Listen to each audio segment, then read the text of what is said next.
So guys, आज मैं explain करने वाला हूँ 2023 का एक और ऑनगोइंग हरे एनिमे जिसका नाम है गॉडेस कैफे डेरेक और ये इसका एपिसोड 1 होने वाला। सो बिना किसी देर के स्टार्ट करते हैं। तो इस एपिसोड की शुरुआत में हम एक लड़के को एक फैमिलिया कैफे डेरेक नाम के कैफे के सामने खड़ा हुआ देखते हैं, जहाँ पर वो बोलता है कि 3 साल हो गए हैं। और उसके बाद वो लड़का दरवाजा खोलकर उस कैफे के अंदर आ जाता है, जहाँ पर सारा सामान काफी बिखरा हुआ था। और यहाँ पर वो हमें बताता है कि वो यहाँ पर इस कैफे को बेचने के लिए आया है, क्योंकि ये कैफे उसकी दादी का था जो कि अब मर चुकी हैं।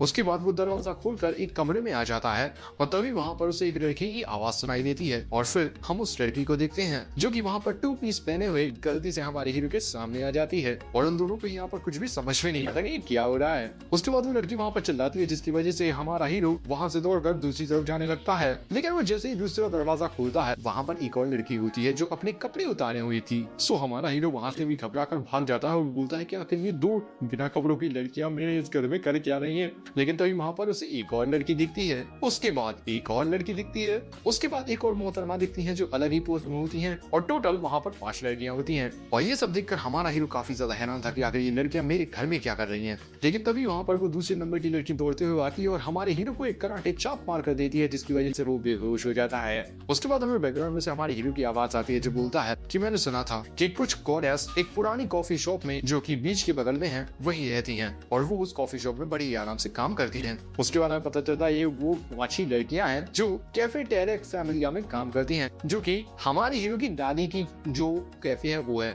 उसके बाद हम पहली लड़की को देखते हैं जो बोलती है मुझे लगता है कि हमें गलतफहमी हो गई थी। तो उसकी बात सुनकर हमारा हीरो गुस्से में बोलता है तो अगर ऐसी बात है तो तुम लोग मुझे बांधे किए हुए हो इस तरीके से रस्सी से। उसके बाद दूसरी लड़की उससे माफी मांगती है, माफ कर दो जो मैंने तुम्हें इतनी जोर से लात मारी। उसके बाद एक लड़की बोलती है तो तुम्हारा नाम कासुकाबे हयातोकुन है, तुम्हारी ग्रैंडपा ने हमें तुम्हारे बारे में बताया था कि तुम टोक्यो यू में जाते हो पढ़ने के लिए। सो उनकी ये बातें सुनकर हयातो उनसे बोलता है कि आखिर तुम लोग कौन हो, मेरे घर में क्या कर रही हो और तुम्हारा उस बुढ़िया से क्या रिश्ता है। सो एक लड़की बोलती है कि हम उसका परिवार हैं। सो तभी हमारा हीरो बोलता है कि उसकी सिर्फ एक ही फैमिली है जो मैं हूँ। उसके बाद व्हाइट टी शर्ट वाली एक लड़की बोलती है कि हमें यहाँ पर काम करते हुए 1 साल हो गया है और तुम्हारी दादी ने हमसे कहा था कि हम उसके परिवार का एक हिस्सा हैं और हम यहाँ पर रह सकते हैं क्योंकि यहाँ पर बहुत सारे कमरे हैं जिनका कुछ भी इस्तेमाल नहीं करता है। उसके बाद वो सभी हयातो की दादी की तस्वीर की ओर देखने लगते हैं। उसके बाद वो पहली वाली लड़की बोलती है कि आखिर तुम वापस टोक्यो क्यों नहीं चले जाते, हाँ यहाँ पर कर क्या रहे हो।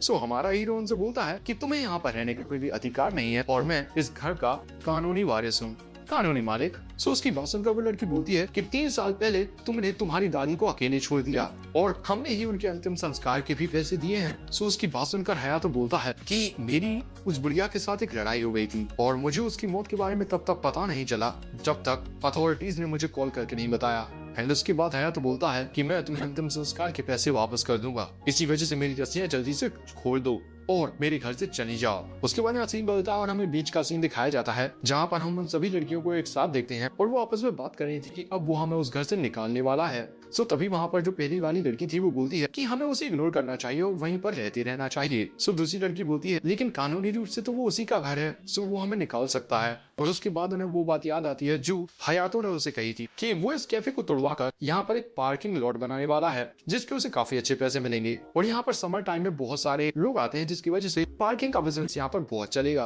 और मैंने कुछ लोगों से इस बारे में बात भी कर ली है। पर उसके बाद वो पहली लड़की चिल्लाकर बोलती है कि आखिर इतनी अच्छी ग्रैंडमा का इतना बुरा लड़का कैसे हो सकता है जो सिर्फ पैसों से प्यार करता हो। उसके बाद व्हाइट टी शर्ट पहने हुई लड़की बोलती है कि अभी हम उस घर को छोड़कर नहीं जा सकते क्योंकि हमारे पास इतने पैसे नहीं है कि हम दूसरी जगह जा पाए, क्योंकि हमारी कॉन्सर्ट की टिकट बिल्कुल भी नहीं बिकी है इस बार भी। उसके बाद उनमें से एक लड़की बोलती है कि मैं क्या करूं, मैं उस घर को छोड़कर नहीं जा सकती क्योंकि मेरे पास में बिल्कुल पैसे नहीं है इस वक्त। उसके बाद उनमें से वो लड़की बोलती है जिसे हमारे हीरो को लात मारी थी कि मैं उसे रोकने में इतनी ज्यादा फोकस्ड हो गई कि मैं ये भूल ही गई कि मैंने बिल्कुल भी कपड़े नहीं पहने और उसने मुझे बिना कपड़ों के पूरा का पूरा देख लिया, जिसकी वजह से यहाँ पर वो काफी ज्यादा एम्बैरेसमेंट फील करने लगती है। उसके बाद वो सभी लड़कियां बोलने लगती हैं उसने मुझे मुझे मुझे भी बिना कपड़ों के देखा।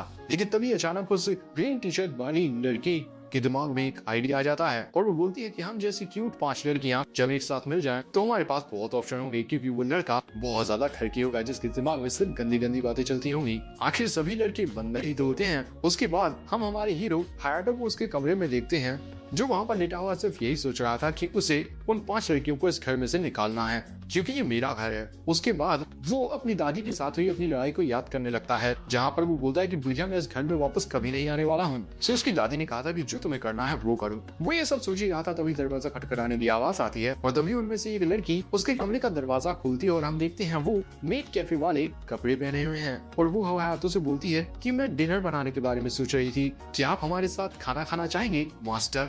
सो हयातो को कुछ समझ में नहीं आता। उसके बाद ये लड़की अपने प्लान के बारे में याद करने लगती है जो उस ग्रीन टी शर्ट वाली लड़की ने बनाया था कि हम ओका चैन से अपने मेड क्रैब वाले प्लान की शुरुआत करेंगे। सो दोस्तों इस लड़की का नाम है ओका चैन। इस पहली तकनीक से वो लोग जानेंगे कि हमारा हीरो कितना बड़ा वर्जिन लूजर है और उसकी ये बात ओका चैन को माननी पड़ती है। और यहाँ प्रेजेंट में हयातो उस लड़की से बोलता है कि तुम जो कुछ भी कर लो मेरा फैसला नहीं बदलने वाला है। सो ओका चैन बोलती है कि अरे नहीं तुम गलत समझ रहे हो। सो हयातो बोलता है क्या तुम हमेशा डिनर बनाते वक्त इस तरीके के मेट वाले कपड़े पहनती हो। सो उसकी बात सुनकर लड़की को गुस्सा आता है लेकिन वो बोलती है कि नहीं बिल्कुल नहीं। एंड उसके बाद वो बोलती है कि मैं तो बस अपने मास्टर के लिए खाना बनाना चाहती थी। सो हयातो बोलता है कि ठीक है मैं तुम्हें इसके पैसे दूंगा। सो लड़की बोलती है कि ठीक है मैं आपके लिए पिलाव बनाती हूँ। सो हीरो बोलता है कि नहीं फ्राइड चिकन और वो उसी पर अड़ा रहता है। लेकिन दोस्तों लड़की को तो फ्राइड चिकन बनाना नहीं आता था तो वो उसे जला कर रख देती है। उसके बाद हयातो उसे हिसाब बताने लगता है और वो हिसाब करने के बाद बताता है कि तुमने 1000 यान गटर में फेंक दिए ऐसा खाना बनाकर। सो तभी वो बगल वाली लड़की जिसका नाम रियो सेन है उससे चिपक जाती है, बोलती है कि मुझे तो इसकी कोई बात समझ में नहीं आ रही है, कितना सेल्फिश है ये। सो तभी रियो चैन एक और लड़की को बुलाती है जो छोटे छोटे कपड़े पहनकर वहां पर आ जाती है। दोस्तों इस लड़की का नाम है एमी चैन और वो हयातो को हयाची बोल कहकर बुलाती है। सो हयातो बोलता है कि मुझे इस तरीके से कभी मत बुलाना समझी, और तुम यहाँ पर ये इतने छोटे कपड़े पहनकर क्यों आ गई। सो अगले मोमेंट में एमी चैन को काफी ज्यादा एम्बैरेसमेंट फील होती है। सो वो बोलती है कि नहीं नहीं नहीं मैं नहीं कर सकती। उसके बाद हमें रात का सीन दिखाया जाता है जहाँ पर हम सारी लड़कियों को एक साथ खाना खाते हुए देखते हैं और टेबल पर काफी सारी डिशेस थी और दूसरी तरफ हमारा हयातो दुकान से लाया हुआ खाना खा रहा था और वो उन लड़कियों की तरफ भी देख रहा था जो ये बातें कर रही हैं। और वहीं पर जो रियो चैन थी उसके दिमाग में ना जाने फिर से क्या चलता है और वो हयातो से बोलती है कि नहाने का पानी तैयार हो गया है मास्टर। उसके बाद हयातो मस्त आराम से टब में बैठकर नहा रहा होता है और वो याद करने लगता है कि उसने अपनी ग्रैंडमा से क्या कहा था कि वो टोक्यो में जगह दिखाएगा और उसके बाद वो काफी अमीर हो जाएगा। उसके बाद उन्हें इस छोटे से घर में रहने की कोई जरूरत नहीं होगी और हमारे पास बहुत सारे पैसे होंगे। सो उसकी दादी बोलती है कि तुम बकवास करना बंद करो और मुझे बहुत सारे पैसों की कोई जरूरत नहीं है, मुझे बस इतने ही पैसे चाहिए जितने में मेरी जिंदगी अच्छे से कट जाए। उसके बाद फिर से प्रेजेंट में हयातो बोलता है कि आखिर मैं उस तरीके से बड़बड़ क्यों कर रहा था उस टाइम पर। उसके बाद हयातो सोचने लगता है कि कुछ गड़बड़ तो नहीं है, कहीं लड़कियां मेरे साथ यहाँ पर नहाने के लिए नहीं आ जाए, उन्होंने मेरे लिए कोई ना कोई चाल तो बिछाया होगा। लेकिन वहाँ पर कोई नहीं आता। उसके बाद हयातो जब नहाकर बाहर निकलता है तो वहाँ पर एक दरवाजा खुला हुआ था जो कि कैफे का है। सो जब वो अंदर जाता है सो वहाँ पर वही व्हाइट टी शर्ट वाली लड़की होती है जो एक सिगरेट को अपने मुंह में दे रही थी। सो हयातो उसके पास आकर बोलता है कि कैफे में सिगरेट पीना मना है। सो वो लड़की बोलती है कि ये तो बस चॉकलेट है, तुम्हें भी चाहिए। और वो लड़की बताती है कि मैं यहाँ पर हमारे कॉन्सर्ट या बैंड के लिए गाने लिखने के लिए आती हूँ क्योंकि ये जगह काफी शांत है जिसकी वजह से मैं अच्छे से फोकस कर पाती हूँ। वो लड़की बोलती है कि मुझे एक बात समझ में नहीं आती कि तुम जिस दुकान को बंद करवाने वाले हो उसमें सिगरेट पीने या ना पीने से तुम्हें क्या फर्क पड़ रहा है। सो है तो उसकी बात का कोई जवाब नहीं देता और वहाँ से चला जाता है। उसके बाद हम रियो चैन को एक और लड़की के साथ शराब पीते हुए देखते हैं। एंड उसके बाद रियो चैन बोलती है कि मैं इस ट्रिक का इस्तेमाल नहीं करना चाहती थी लेकिन अब मेरे पास कोई भी दूसरा ऑप्शन नहीं है। उसके बाद जो वो दूसरी लड़की थी वो शराब की वजह से नशे में आ जाती है और वो हयातो के कमरे में जाने लगती है और बैकग्राउंड में से रियो चैन बोलती है कि मैं तुम्हें शराब कभी इसीलिए नहीं पीने देती क्योंकि ये तुम्हारे लिए काफी खतरनाक है, लेकिन इस बार मुझे माफ कर देना कि कुछ तुम्हें अपना सेक्रीफाइस देना ही होगा। जैसे ही हयातो के कमरे का दरवाजा खुलता है वो जाग जाता है और वो किकू आकर वहाँ पर अजीब अजीब सी बातें करने लगती है कि वाह इस कमरे में से एक लड़के की सेंट की स्मेल आ रही है और वहाँ पर काफी हड़की वाली हरकतें करती है। उसके बाद वो सीधा जाकर हयातो के ऊपर ही चले बैठती है। हयातो उससे कहता है कि मुझसे दूर रहो, लेकिन वो लड़की अगली मुंडा अपने कपड़े यानी कि पजामा खोलने लगती है,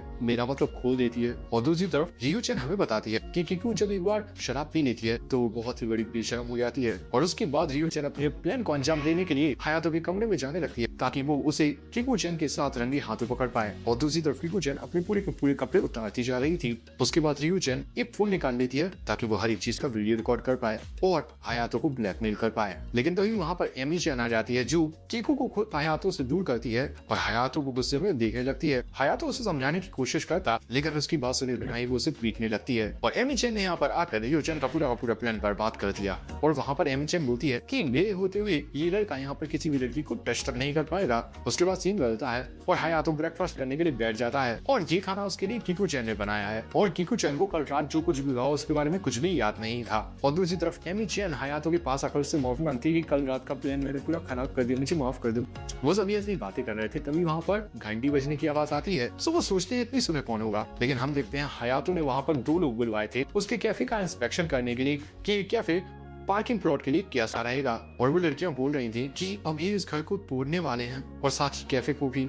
उसके बाद हम सभी को कैफे के बाहर खड़ा देखते हैं जहाँ पर वो 2 आदमी हायातो को बताते हैं कि ये जगह काफी अच्छी रहेगी। और तभी यहाँ सीन बदलता है और हम रियुचन को देखते हैं जो बोलती है कि हमें उसे मार कर कहीं घर देना चाहिए। एमी-चैन भी मान जाती है। किकुचन बोलती है कि बकवास करना बंद करो। उसके बाद उन 2 में से एक बंदा आकर उस बोट को पकड़ता है और इसे हिलाकर बाहर निकाल देता है और कैफे का साइन गिर जाने की वजह से लड़कियां तो काफी दुखी थी। और उस कैफे साइन को देखकर हायातो को याद आती है उसकी दादी की बात। जब हायातो ने अपनी दादी से पूछा था कि आखिर इसमें इंग्लिश में क्या लिखा हुआ है, तो उसकी दादी ने बताया था ये इंग्लिश नहीं स्पेनिश है जिसमें फैमिलिया का मतलब फैमिली होता है। जितने भी कस्टमर्स हमारे इस कैफे में आएंगे वो सभी हमारी फैमिली ही तो हैं, हमारी कासुकाबे फैमिली का हिस्सा। उसके बाद वो बंदा उस बोट को पकड़कर उसे पीटने के लिए जाता है लेकिन हायातो उसका हाथ पकड़ लेता है और उससे बोलता है कि मुझे ये बोट चाहिए। और लड़कियों को समझ में नहीं आता कि ये इसने अभी किया। और दूसरी तरफ जो हायातो होता है वो उस बोट को बड़े ही ध्यान से देख रहा था। उसके बाद वो छोटे बाले वाली लड़की बोलती है कि अब सब कुछ तुम पर डिपेंड करता है ऊका, जाओ पिलफ बनाओ।